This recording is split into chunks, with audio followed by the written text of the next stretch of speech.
The broadcast is now starting. All attendees are in listen-only mode. Hello, everyone.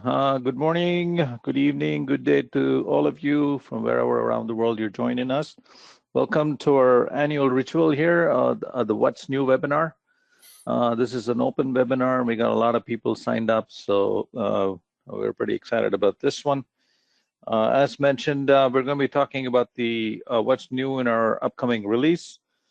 Our special welcome to all the people who are joining us for the first time. Welcome again. And then for people who are joining us, who've joined us before, thank you for your continued patronage. We hope to see you again in other webinars down the road. For those of you who don't know me, I'm Joe Anand. I'm the product manager here at MecSoft for all the products that we're going to be showing today.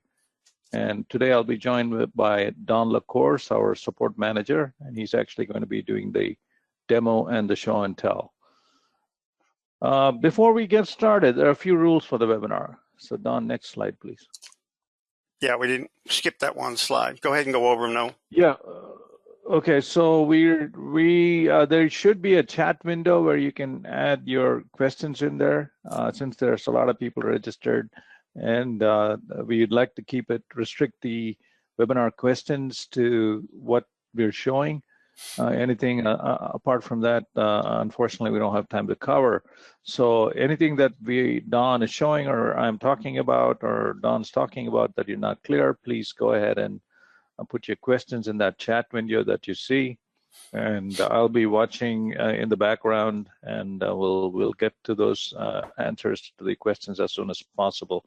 And if necessary, we can stop the demo and show something in more detail.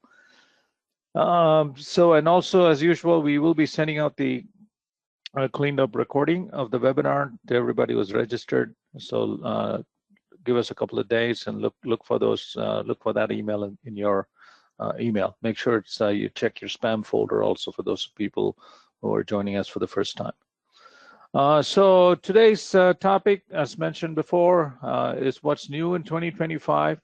So basically, we're going to be going through all the things that we've been working on in the product for the entire year of the 2024.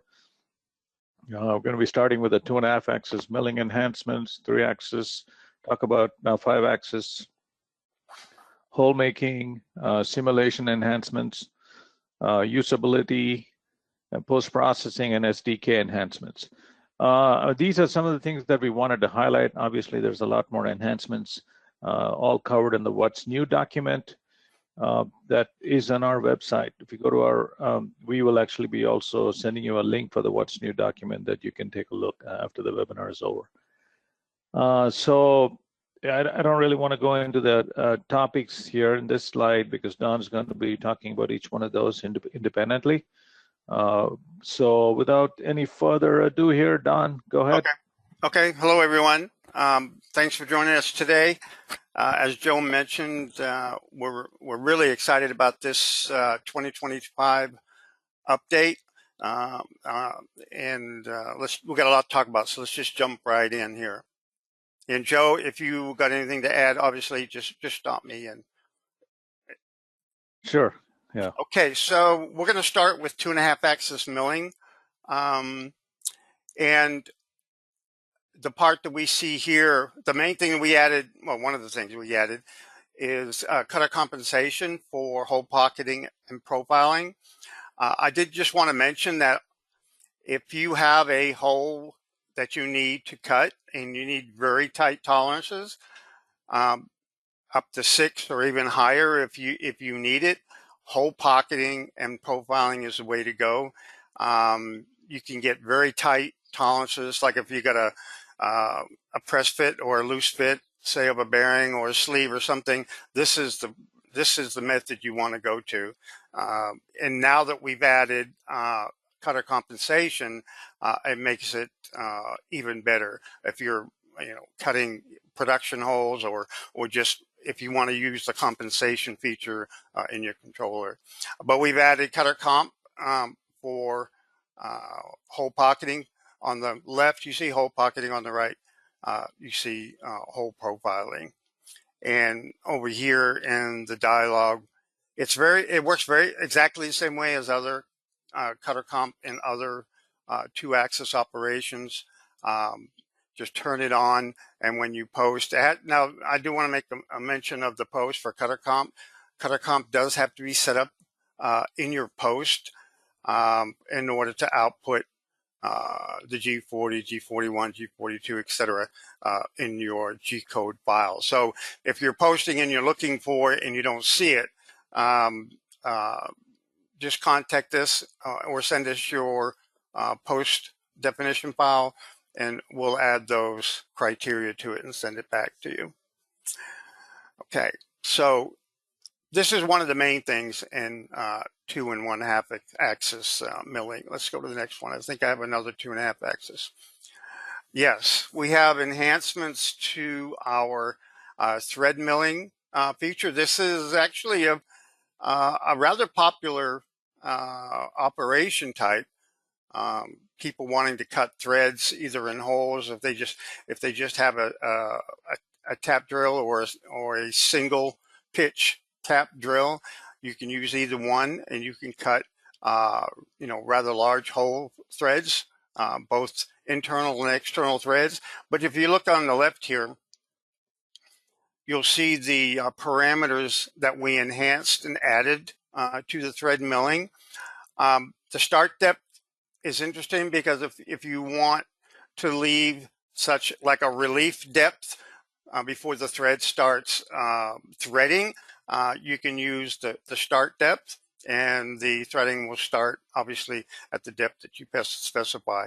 So it'll start at the start depth, and then it'll go down to the hole depth, the thread depth, sorry. And we also added for thread pitch control. You can now specify threads per millimeter or per inch based on the units of the part that you're working on. And then also a cool one, number of starts. This will ensure that you have a number of full threads. And correct me if I'm wrong on this, Joe. The number, if you have one start, you'll have a thread that goes 360 degrees. It may be broken up into 180 and 180. But if you have this set at 2, you'll have another full thread. Excuse me, another full thread. And if you have it set at 5, obviously you'll have 5 threads. So you have more control, basically, on so basically the start angle will determine the first start, and then 360, the full 360 will be divided by the number of starts to give you additional threads. Mm-hmm. And that's basically it for thread milling.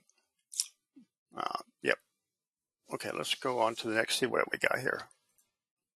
Okay, so we got a lot of enhancements. 3-axis milling, obviously, because 3-axis is the most used toolpath methods that we have. And initially what we've got here is we've added toolpath optimization. Toolpath optimization tab up here, and if you look down, you have feed rate reduction factors, feed rate reduction parameters. Now these feed rate optimization parameters, we did have them in the product, but it was only after the fact. In other words, you had to go into the toolpath editor and apply feed rate optimization to a toolpath after you have generated it. And then if you generate it again, then you would have to go back and add them again. So we modified this and moved the feed rate optimization up into each of the toolpath operation dialogues that supports it. So basically all 2-axis, if you have any linear toolpaths in 2-axis, you can apply feed rate optimization.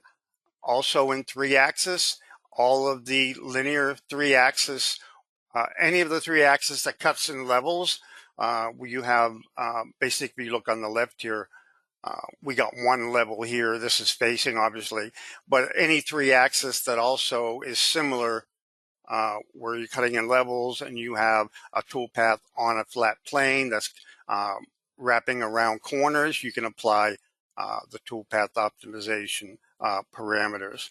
So if you look at these dialogues, let's take a moment to look at these pictures we've got here. So on the left, we've got the toolpath optimization, feed rate reduction parameters. Okay, so currently, if you look at these two parameters right here, where you see, let's see. Hold on a second. Okay, look at my feed rate. The most important parameter is the corner angle. Yeah. So depending on your corners, so the idea here is when you hit a corner, if your machinist wants to slow down the feed rate, then this is where you will set the corner angle. So if you have a 90-degree angle, anything steeper than 90 degrees in those corners, if you want to actually slow down the feed rate, you'll specify that angle, corner angle here, set to 90 in this dialog. And then, of course, the distance where you want to start the feed rate reduction. Where do you want it to start? So if it's a linear motion coming into the corner, we break up that linear motion based on that distance you specify, and then apply that feed rate. So again, after the corner has been cut, when do you want to reset the feed rate back to the normal feed rate? That's the next parameter. So yeah, these are the controls we have. And then obviously the feed rate reduction percentage. How much do you want to reduce the feed rate as you're going into the corner, and then ignoring certain types of motions also. So quite a bit of control. And we see this as an area that we're going to be constantly working on to improve feed rates and other sorts of optimizations for the toolpath in the coming releases. Okay, thanks, Joe. What I was getting at is the feed rate reduction percentage. You see this is set at 0.25. So if you look at the G code here on the right, we see with no feed rate optimization. So the cut feed rate was set to 10 in the actual the cut parameters tab, or in the feeds and speeds tab, excuse me. And then the G code in the middle is with the feed rate optimization applied. You see you have your initial feed rate of 10, and then when it approaches each corner, it drops down to 2.5 or 25%. So that'll do that through the entire toolpath and make those adjustments. And I did want to mention also, one of the main reasons to use this is to alleviate some of the stress on your CNC machine. If you're noticing a lot of jerking motions, especially at corners, yeah, that's because the CNC machine is wanting to apply the full cut feed rate for the entire path. And it has to stop at a corner before it changes direction. So that's the jerking motion you're seeing. So that's the main reason why you want to apply some feed rate optimization. It'll slow down right before it gets to the corner. It'll stop, it'll speed up after it turns the corner, and you won't see that jerking motion in your CNC machine. The mechanisms, the servos will last a lot longer. Obviously, it won't wear out as quickly. So that's another thing to take into account for feed rate optimization. Okay, this is one that a lot of users have run into, and what we're doing here is we're applying meshing parameters ahead of time, and then when we calculate some of the 3-axis operation types, it takes those meshing parameters into account. Joe, do you want to take over this and discuss what's going on the left here as to Okay, yeah, sure. So what happens in our 3-axis toolpath methods is when we have a surface, when you're machining surface, we actually start out with the mesh. We create a mesh, and then once we generate the toolpath, then we do some internal math to refine the toolpaths to the actual surface. So if the starting mesh is not very good, then sometimes we run into these kinds of issues you see on the left. And these typically, I mean, don't happen all the time. So it's a very small percentage of cases this happens, but it can be pretty annoying if you suddenly in the middle of your large part that has hundreds of surfaces, you have one surface that's given you, behavior like this. So this has been annoying to some of our customers where you're doing some sophisticated work.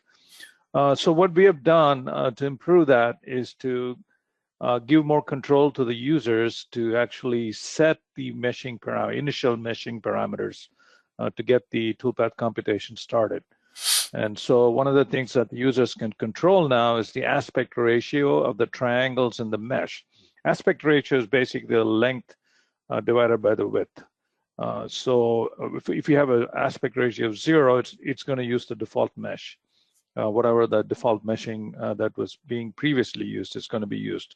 But if you said the aspect ratio is 1, then the mesh triangles are going to be very regular. So the width is going to be the same as the height of the triangles in the mesh. So you're going to get a very regular mesh on the surface. And then you can also control the minimum edge length to control the number of triangles you're getting or facets you're getting in the mesh. So when we do we've done some heuristic testing on it, and then we have some data on what are the right things to set up, and we can share that with the customers. We've noticed, and depending, the edge length is obviously dependent on the part size. But the aspect ratio, typically, if you wanted regular triangles, you want to set it at 1. And when you do that, the toolpaths are quite a bit improved. But one thing to notice and one thing to be aware of is, you can take the performance hit here. If you set up your mesh parameters to be too tight, it'll create meshes that are quite dense, and you might get a great toolpath, but it might be just overkill for your application. So a word of warning there. So you got to be a little bit, you got to do a little bit of experimentation to see that. But what Don's going to be showing is the types of surfaces that this improves. This machine control actually improves the toolpath quality on. Okay, thanks. All right, Don, go ahead. Okay, and on the right, you see the result. So basically, you got these jagged motions in here.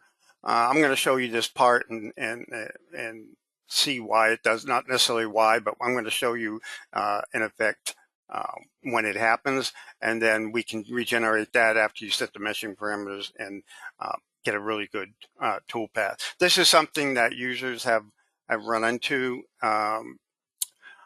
recently, and this is our method to make it a lot better. Okay, so let's go. Actually, the problem, sorry, Don, the problem occurs only in one class of surfaces, which is rule surfaces. When you have rule surface where the one side of the rule surface is quite a bit different than the other side, particularly in this case that Don is showing. It's a twisted rule surface where the rulings are quite a bit different from one side to the other, and that's when you see these issues, and that's where these meshing parameters will be applied. Mm-hmm. Mm-hmm. And again, we're going to show you that in the actual part coming up in a demo. Okay, here's an interesting one. In 3-axis, we provided the ability to use both surfaces and curved regions. And when you do that, you can, similar to the way, in 2-axis operations where you have a nesting perimeter, like you have an outer perimeter and an inner perimeter, and then the toolpath is actually between the two. And if you look at the picture over here, we're selecting one part surface in the part surfaces tab, and this is parallel finishing, 3-axis. And then over on the containment regions tab, we've added these curves, as you can see in orange here, that go around the base of this feature. So the result then is parallel finishing will only take place between those two areas to the perimeter of the surface, and then stops at the inner curve region. So this is something that if you have some complex features in 3-axis that you need to cut, this will come into play and help you out. A little bit more control in the 3-axis parallel finishing. And it's not, correct me if I'm wrong, Joe, I don't think it's just in the parallel finishing. Is that the case? It might be another as well. It's in all 3-axis. It's on all 3-axis methods. Okay, good. So, and again, I wanted to mention, if you guys got any questions, please add them into the questions tab in your dialogue, and we'll be looking at them in the background and we'll get them answered for you. Okay, so what we have here is 3-axis milling enhancements. So it's 3-axis drive curves and surfaces combination of geometry. So previously, in previous versions, you either did surfaces or you did curves. Okay, so if you was doing curves and you wanted to get the same outcome, you would have to select all of the curves around the edge of the surface, then all the curves around here, and it would figure that out and, you know, cut between them. So now it just makes it a lot easier if you're going to, you know, avoid features like this in 3-axis. Okay, here's a good one too in 3-axis. We've added corner cleanup loops. If you're unfamiliar with corner cleanup, so let's just look at the pictures here. Yeah, corner cleanup is actually in 2-axis, and now we're adding it in some 3-axis operation types. So I believe it's also already available in the cutting in levels in 3-axis, such as clearing flats on horizontal roughing, etc. But now we've actually added it to a toolpath that is not planar. This is one of our advanced 3-axis methods, 3-axis projection pocketing, where the toolpath is calculated and then projected in the z-axis down onto the part. So in previous versions, if you look on the left here, the result would be these sharp corners. Okay, so it would calculate the offset. Okay, and then it would project it down onto the part surface, and then you'd have these really sharp corners that could cause you, again, some jerking motion in the CNC machine. As the tool goes to those corners, it has to stop, change direction, etc. So and more importantly, there might be, if the corner is really steep, you could actually end up leaving material there because the tool is turning, you know, very dramatically there, and so these cleanup loops actually will go in and clean those material stubs that are sitting on the part. Yeah, as you can see up here in the corner cleanup loop, you see that the loop, I have it set to outside. Okay, so the loop is extended to the outside perimeter of the corner, which Joe mentioned that adds some cleanup right here in this pass, you know, right there at the corner itself. But it also allows the tool, you know, to turn that corner without so much jerking motion on the machine, on the CNC machine. So that is 3-axis milling, and that is corner cleanup loops in 3-axis projection pocketing. If you don't see 3-axis projection pocketing in your 3-axis menu, this is a pro configuration operation type. So if you don't see that, that's the reason why you may be running expert or standard. If you need these types of machining methods that we're showing right specifically here, just let us know when we'll send you information about upgrading to pro.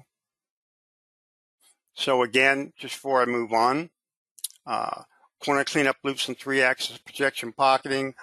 This is before on the left, this is after in the center, and then on the right we see the control in the cut parameters tab of the 3-axis projection pocketing dialog. Okay, we've made some enhancements to our adaptive roughing. This is a very popular method used a lot by users, and we've actually gone in and made some enhancements to this, and I'll just mention them real quick. Basically, in the part here on the left, 3-axis adaptive roughing we're applying this to these center spaces here that we want to clear out material with a high-speed toolpath, okay? So at each cut level, you'll see there's multiple levels.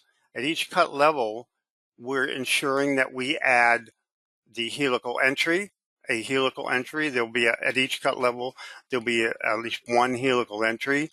And then also, if you look right here, if the area requires a retract and transfer, we add arc motions to the entry motion, and I believe it's also on the exit on the other end.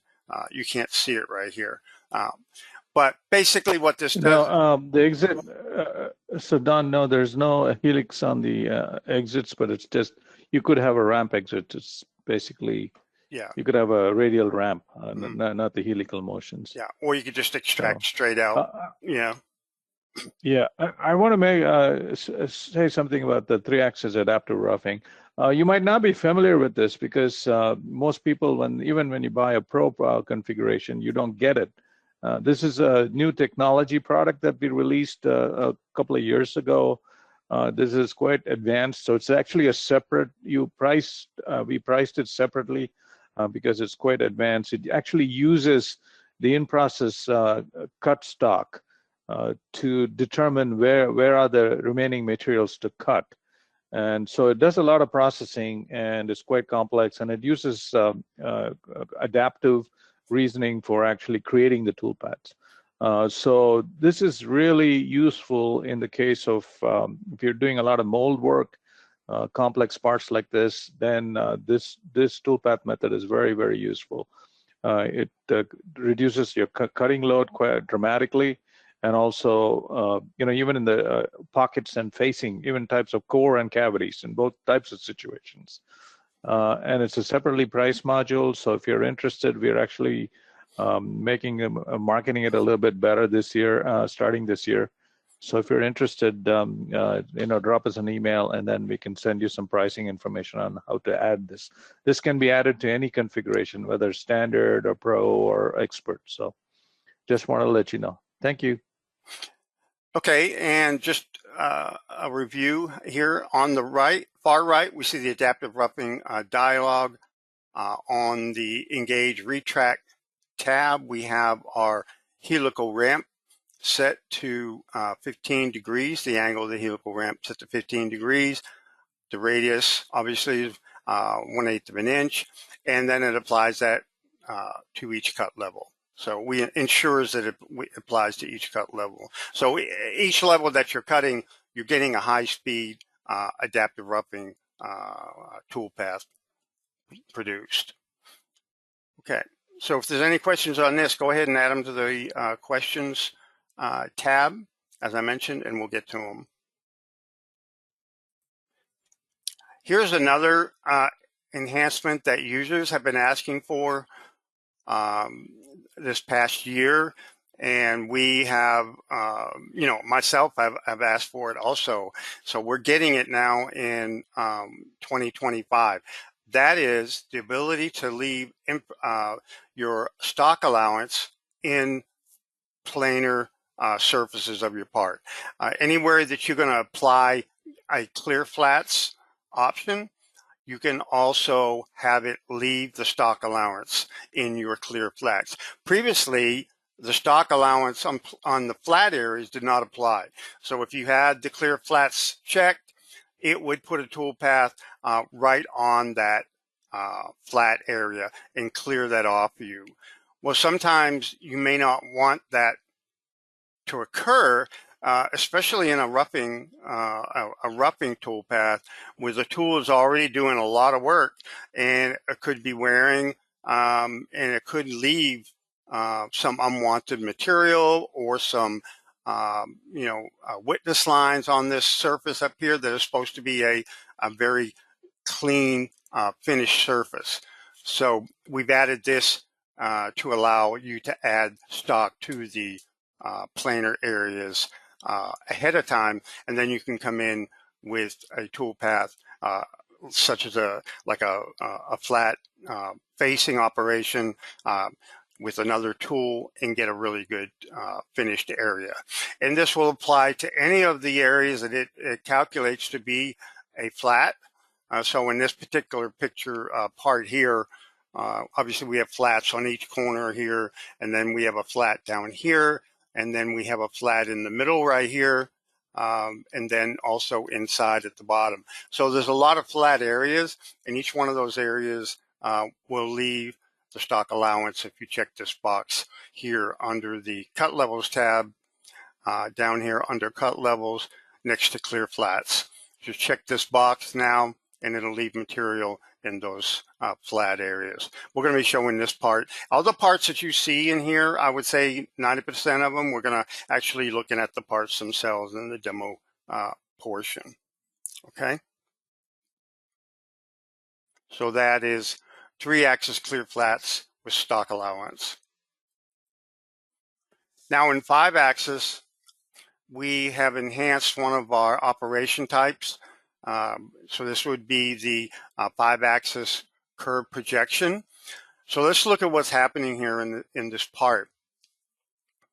We have a 5-axis application where we're cutting around the edge of this complex surface here.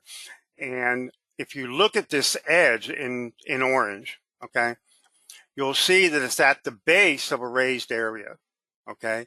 So prior in 2024, if you wanted to add curve machining in this area, there's a chance that it would ride up on this vertical face as it goes around this complex area.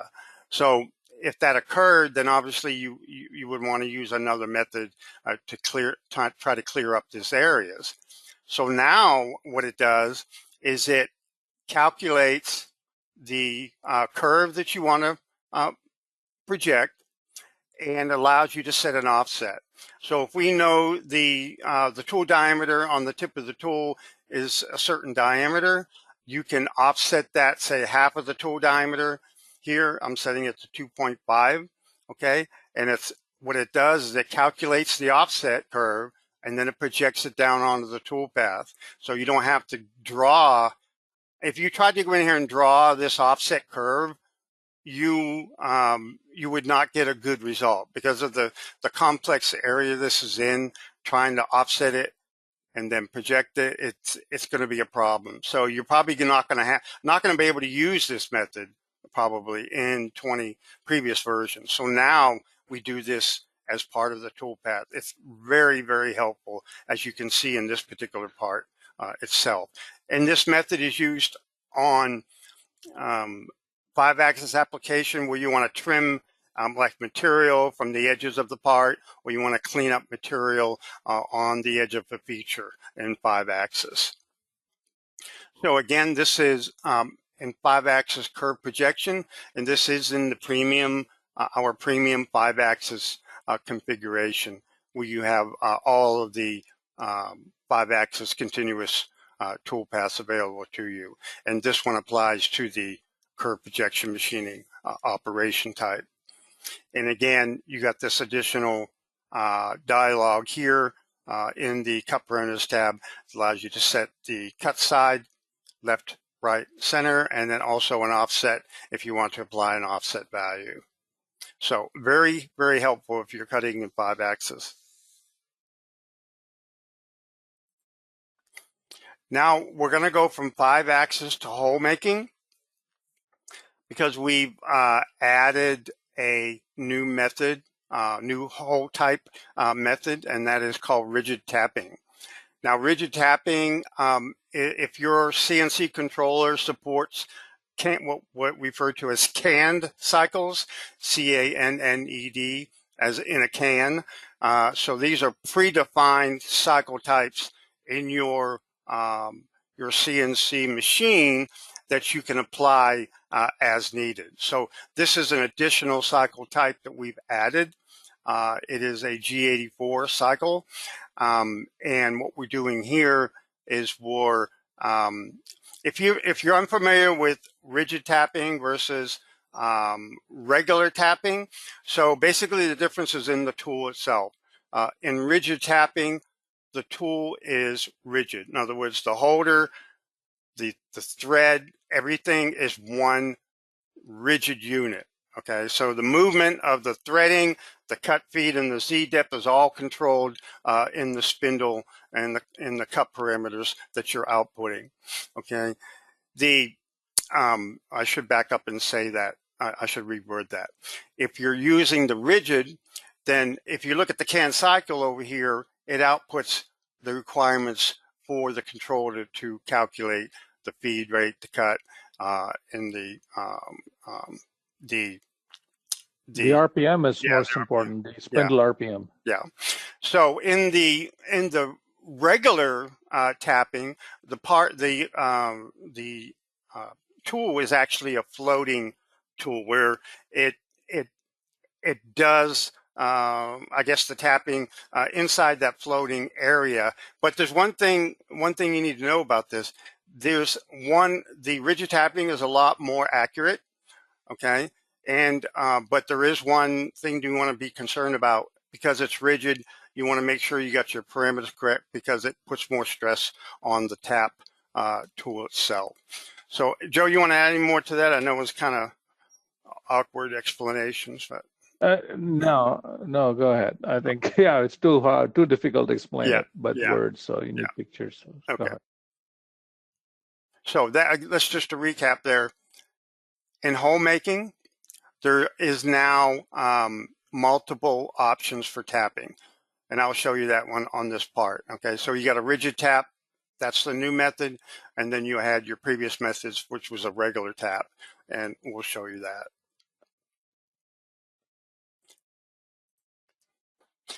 Okay, this is an interesting one here. So what we're doing when you define your machine tool definition, now we're implementing the min-max of the translational limits of your machine. So now you can enter these. Previously, it didn't allow these, or it didn't display the limits. Let's put it that way. And in 2025, we're displaying them. So if you enter your limits, check this box to display the translational limits, and it'll display that volume on the part itself.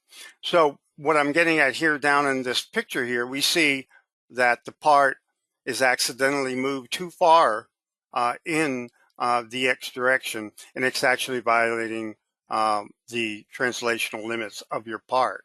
So you can see that visually, and then also you'll get an error message if your toolpath extends past this volume. So when you simulate it, you'll get an error message. So this is something that users have asked for a while now, and very helpful. I'll show you this part as well. So just as a review, machine tool definition, when you define your machine tool, define your translational limits. Every CNC machine has these limits. You just look them up in your manual to just determine what those limits are in X, Y, and Z, and you can add them here and you can just display them on the part. Okay. Now, we've added a lot of small usability enhancements. So we picked out a few, 10 of them to be exact, and we're going to talk about them. But then again, just keep in mind, these are only a few that we chose to talk about. There's a lot more in the What's New document, okay? So I labeled them here, and I listed the definitions here 1 through 5, and we'll just talk a little bit about them. Number 1 is the machine coordinate system triad, or the work zero. We've just enhanced the work zero now to look a little bit different than the world triad. So you won't get confused now on, am I displaying the work zero or am I displaying the world coordinate system? So you'll get a better idea with the different, just a graphic display of the triad itself. Now go over to number 2. This is a good one here. Now you can set the tolerance for simulations separately from your cut parameters tab or whatever in the operation dialog itself. Okay, so now you can set the accuracy of the simulation separately. So if you have a large part or just a regular part, and you see that you need a little bit more accuracy in the simulation itself, you can just tighten this volume up, this value up, and rerun the simulation, and you'll get a more accurate display of the simulation itself. Transversely, if it's taking too long to simulate, you can relax this tolerance and you'll get a much faster simulation, but just bear in mind it's a little bit less accurate. So you can control that separately now. Let's see here. And also, there are two options here. If you're in the Express configuration, you don't have the polygonal simulation model, you only have the voxel model. So if you're in the Express, you'll see this value down here at the bottom. You specify spacing for voxel model. If you're above Express, you get the advanced polygonal model, and you'll see this value right here. Okay, and you can also adjust the slider, similar to in previous 2024 and prior products. You can also adjust it here. But this gives you an extra control for various reasons, whether you want it more accurate, you want to slow down or speed up the simulation, or et cetera, et cetera. So that is under simulation tolerance, and that is in the simulation tab of the CAM preferences dialog. Okay. Again, if you got any questions, I know we're going over a lot of material, but we're gonna be going probably a little bit past the hour, so we can get in and look at each of these parts as well. So hang with us. So number 3, we're looking at, this is something that many users have asked for. If you've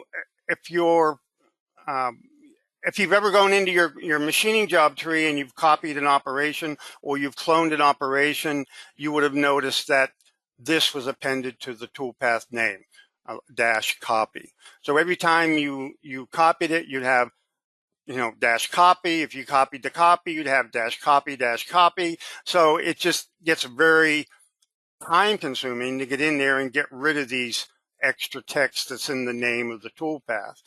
So now what we've done, we've allowed, giving you a control method of just eliminating that completely, or you can append whatever you want to append, and then also you can append an increment number. So basically, let's say you kept the -copy, your first one would be -copy, your next clone one would be -copy number 1, and then your next would be -copy number 2, 3, et cetera, if you want to use the append number. Or again, if you don't want to see it at all and you just want to copy with it being the exact same name, you just uncheck these, and that'll take care of that for you. Again, this is something that's been requested quite a few times over the past year, because people use, our product is very has usability built in, so you can copy and paste operation types as you need them, but now it gives you the opportunity to define the name a little bit better of those copied operation types. So that is number 3, copy cloning naming conventions. So let's look over here at number 4. We've also on the post-processing tab, you can't see the tab here, but the post-processing tab of the CAM preferences dialog, we have these options now broken out to save the post to a file, or always load the post from a file when you open it. Okay, so those are broken out separately now. And then just to retract here on number 3, this is the user interface tab of the CAM preferences dialog. Okay, so this would be number 4, would be the save post preferences that we've broken out, okay, onto the post-processing tab of the CAM preferences dialog. Number 5, reset preferences. This is very handy if you've made some adjustments in your CAM preferences. There's a lot of tabs here that you can adjust, as you see them up here. and now things are not quite going the way you want them as far as the default operation of the CAM module itself. Now you can back up and say reset to my defaults, so it'll reset it to the factory defaults that were used when you installed the product. It's very, very, very helpful for you to use this if you need to. Okay, so let's see. I think I have another slide for usability. Yeah. So this is number 6 through 10, and I have them listed here. So number 6, we've added some enhancements to the select post-processor dialog. And this is a dialog where you have your drop-down selection of your current post-processor. We've added a couple enhancements here, okay, that allows you to automatically set it to the default folder. So if you've gone in and you've adjusted this folder to load post-processor files from, okay, if you pick this little button here with 3 dots on it and you went in and you changed it to where you thought your post was, and then you realize, well, your post isn't there, it's actually in my install path. Now you can just pick this button and it'll automatically change it back to the default location of the folder we're to load post-processor files from. So this will be very helpful if you need to use it. And then also, this one is very, very helpful here. Copy any modified post from my previous version. We have a lot of contact with support department about, especially when users install a new update, okay, they lose where their posts are. In other words, they may be using a modified post that they've used for years, okay? It's been modified several times, so they want to use that same post. But they may have copied that post or used it from the install path of the previous version, okay? This option right here, excuse me for those pop-ups, this option right here allows you to copy any modified posts from a previous version. It'll go and grab them, and I guess it'll copy them in the install path of the new version. Correct me if I'm wrong, Joe, but I think that's what's going to happen there. So it'll just make sure that you have them, less support calls. You can get to work right quickly after you do an upgrade, and you won't have any problem with your posts. Now, number 7, enable, disable information dialog. We have had this request for quite some time. Maybe not in all of them at one time, but at one dialog or the other dialog, people don't want to see the dialog. I mean, they understand what the dialog means, but they don't want it to pop up every time and have to do another click, to close it or to turn it off.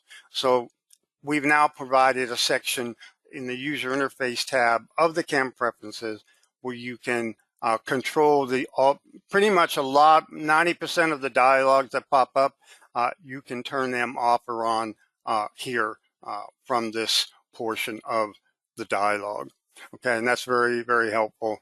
As you become more familiar with the product, you know what these pop-ups mean. Yeah, I understand it. Let's just turn them off for now. So you can do that here.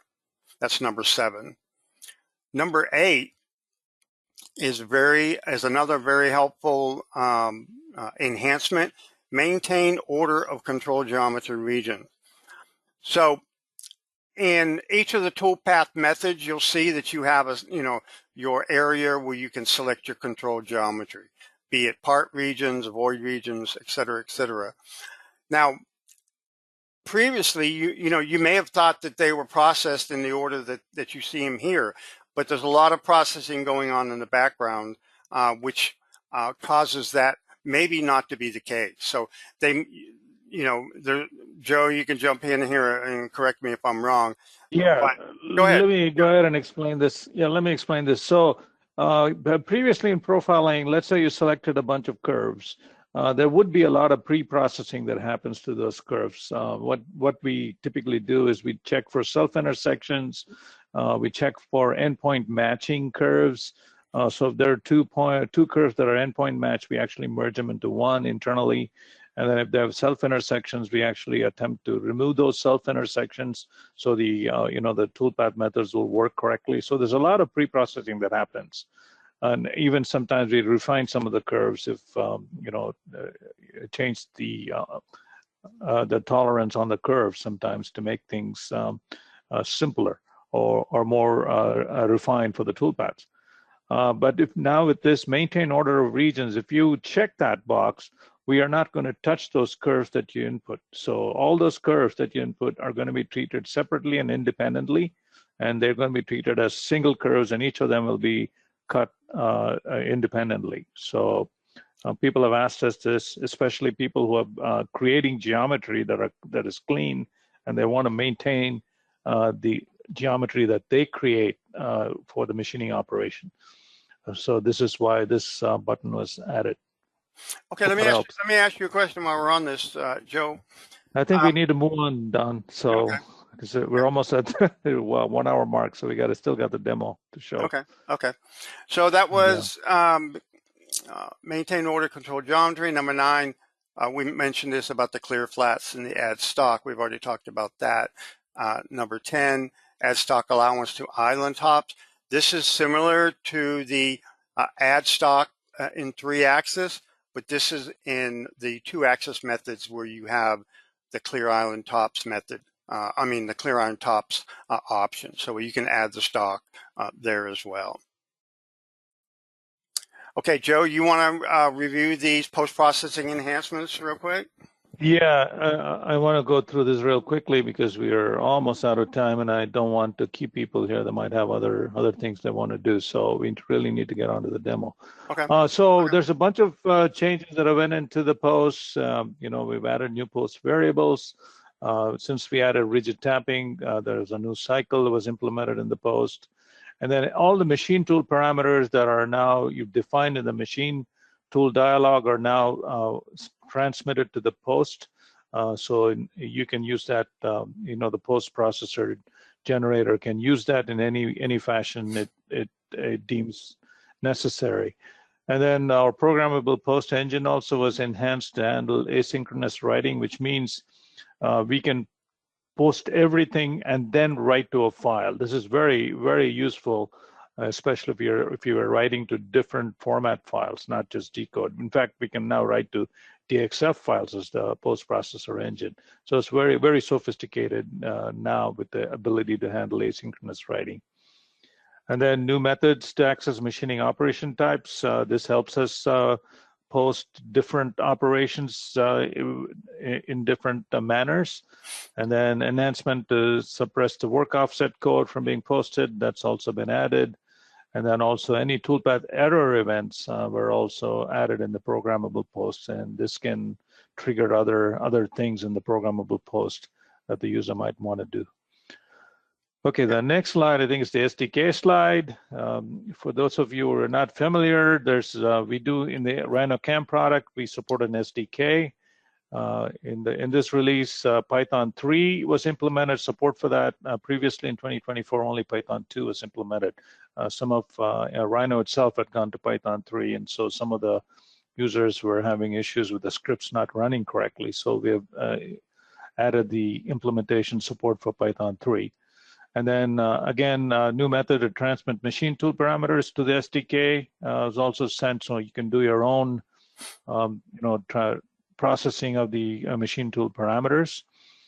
And other things, other API calls were added that people have asked us for. And the way we work on the SDK is when somebody's using the SDK and they need something, they ask us, and we add new methods so we can get them going, because not many people use the SDK at this point. And number 4, that's an important one. We turned off all the interactive dialogues when an SDK is running, or SDK script is running, because if you want to run it lights out, you don't want manual intervention if there's an error, and you just want to cycle through those errors and run the next operation or next command in a script. We allow that to be done now. Any errors will be written to a log file. And then we have updated the SDK document with additional user examples as well. So Yes, that number 5 have been asked by users for more examples. Yeah. All right, Don. Let's jump into the demo right now. So. Okay, let's go over here to 2-axis. We mentioned in 2-axis hole pocketing, where you can output. Let's go in here, pocketing, where you can output the cut parameters, where you can set compensation, cutter compensation. You can turn it on or off, and this works the exact same way as cutter comp in other 2-axis methods such as profiling or pocketing. You can also do it now in hole pocketing. Again, I mentioned previously, this is a really good operation if you want to cut very precise, larger holes. So let's look over there, and looks like I didn't have my thread milling. Let's just go over thread milling real quick. Let's go into thread milling. Go into the cut parameters. So here's where I mentioned we have your additional cut parameters for controlling your thread. For example, if you want to cut a thread, and this is a 40mm thread, I believe, here in the center, you have additional controls that you can use there. Let's see what else we got. Okay, 3-axis, we mentioned that we now have Feedrate Optimization in 3-axis.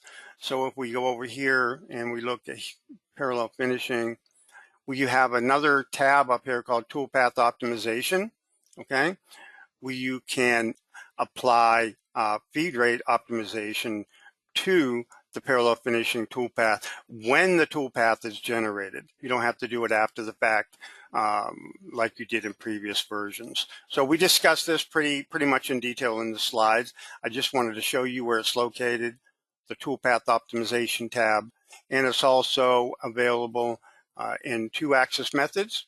So this is 2-axis facing. Any method basically that you're cutting on a flat plane, okay, and you have a toolpath where it cuts corners very sharply, you will probably see this Toolpath Optimization tab in that operation dialog. So this is facing, and you have it in profiling as well here. So very helpful. You can now do Toolpath Optimization on the front end when you generate your toolpaths. Okay, so let's go to okay, where is that one? There it is. So this is the part that we showed on the slides where we have some complex ruled surfaces, where you have a ruled surface is basically a straight line connection between two curves that produces a 3-dimensional surface. So it's a ruler that's ruling from one edge to the other. So in this part, you see that you have a straight edge here, you have a curved edge here, and also the curve is actually twisting around. So it's a very complex surface to cut a toolpath on.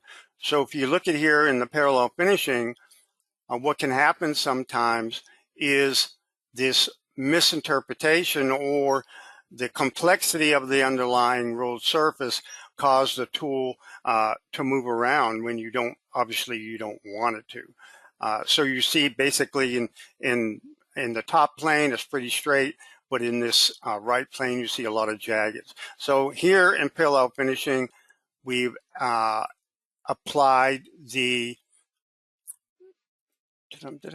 that would be machining. We've applied the meshing parameters that we mentioned, the aspect ratio and the minimum edge length. I've already applied them to this parallel finishing, and you'll see that it eliminated basically the jumping of the tool jumping around. So it does a lot better interpretation of the underlying ruled surface, let's put it that way. So there is the that one. Let's go back over to this one. I'll just show you real quick. As we mentioned in parallel finishing and some of the other methods, you now have the ability to have multiple regions. So now you can have a curve edge regions. You can also have a surface. So if these are nested inside of each other, then it'll automatically interpret those as an area that you don't want to cut. Okay, so it just cuts between these areas. And this is, on more than just the parallel finishing operation type. Okay, so let's see. Okay, we want to show this one here.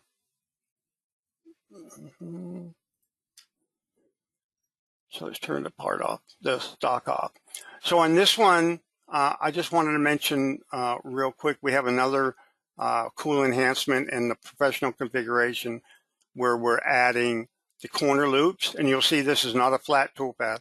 It's a projected toolpath down onto the part surface, but you still end up with these very sharp corners that will cause some jerking motions on your CNC router, similar to 2-axis actually.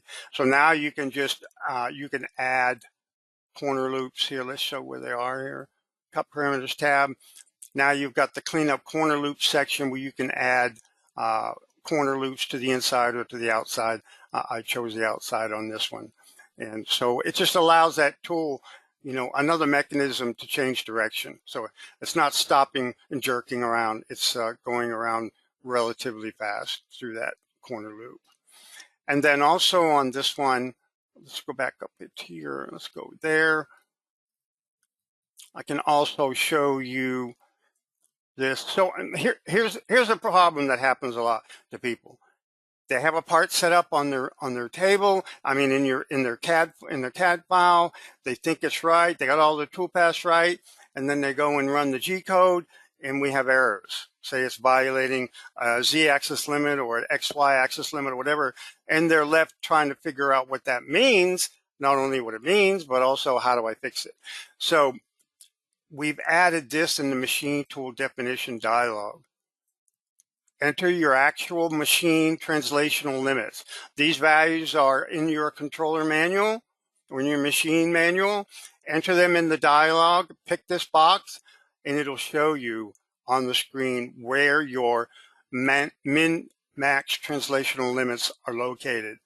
So you'll see that this part is moved too far in the x-axis, and it's actually extending past the limits of the machine. So this is very, very helpful.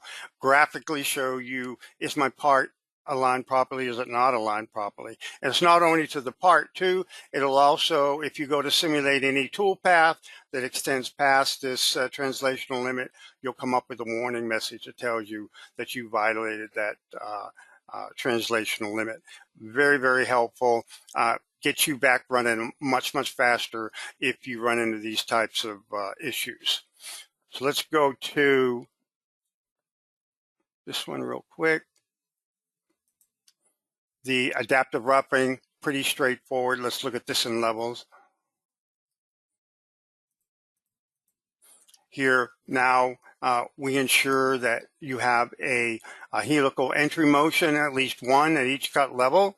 And then if you need to transfer, you have added arc motions here. If you can see that in 3D, you have it here. Actually, we do have one on the other end, Joe.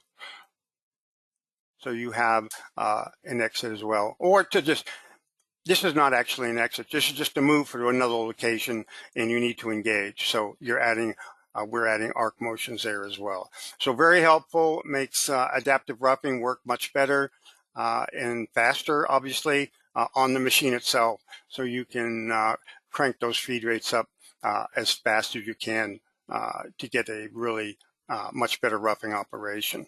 Okay, so let's close that, see what else we got here. Okay, so we're going to look at this one here. This is the one that I mentioned where you can leave the stock allowance in the clear flats area. If you look at the horizontal roughing here, if you look at the cut levels tab, you have this option like you've always had for clearing flats. So if you had this checked in prior versions, if you had this checked, it would add an extra toolpath on this flat surface, one here, 4 at the top, one here, one here. It would add a lot of extra toolpaths right on that surface to clear that area. And sometimes, that's a problem. If you got a fillet down here, say, you can have a problem where the flat, it'll try to clear the flat right up next to the fillet, and sometimes it'll leave witness lines, et cetera, there that you don't like. Now you can add the stock to the flat area. Now the toolpath will leave that stock on that flat area, and then you can come back afterward and you can use the operation type that you want to use to clear that area. You may want to use a ball mill. If you have a fillet in the corner, you may want to use a flat end mill to just to get a nice clean clearing of that surface. So this is very helpful. We've been asked about this many times as well. Okay, so let's see. We've got, we looked at this one. This is pretty straightforward. In the slide, we talked about this as far as 5-axis curve projection machining. In the into the cut side, we've added this section here on the cut parameters tab for cut side. It just allows you to offset your curve that you want to project. It can do that internally, offset it and project it by an offset distance. Very helpful in a lot of cases if you want to move that projection to the right or left, et cetera, to get a better toolpath that you're looking for. Okay, so let's go to the hole making real quick. So on this one, I just wanted to show you the rigid tap method here. Cut parameters. So now you have not only you have a tap, a peck tap, where the pecking motion goes in and out as it cuts the threads, turns in, turns out, and then the rigid tapping. You have another option here, and these are all CAN cycles in your post processor.